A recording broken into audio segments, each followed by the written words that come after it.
Hello and welcome back to my channel. Here's a quick summary of part 1. Whether existence or non-existence reigns forever, you need motionlessness as the primary cause of everything because you can't start existence with infinite regress, and you can't have a non-existence that moves, so motionlessness must be the primary thing no matter how you see it.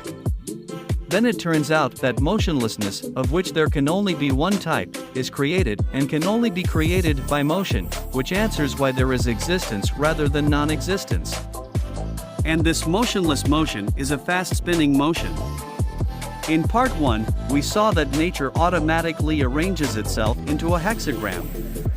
In 3D, we get a cuboctahedron, which is our timelessness.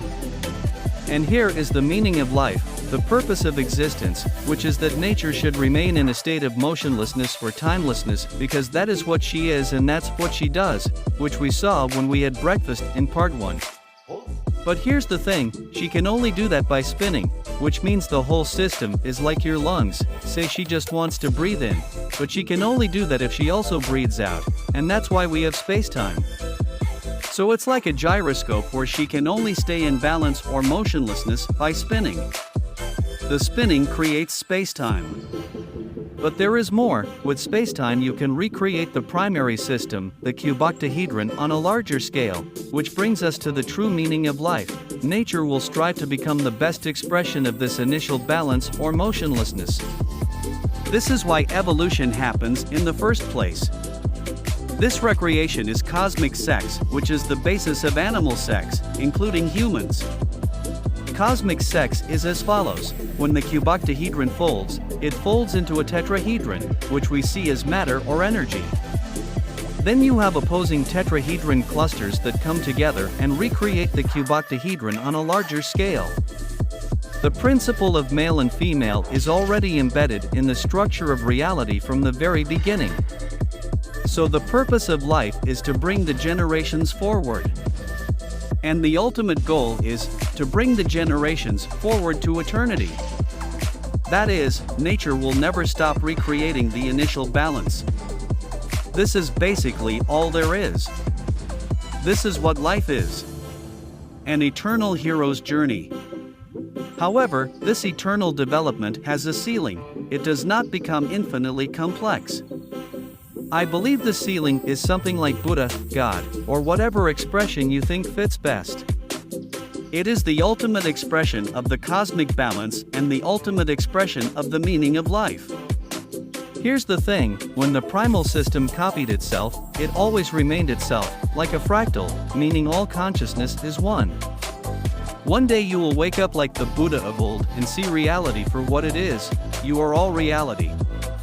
You are the Buddha. You are the immortal, cosmic balance.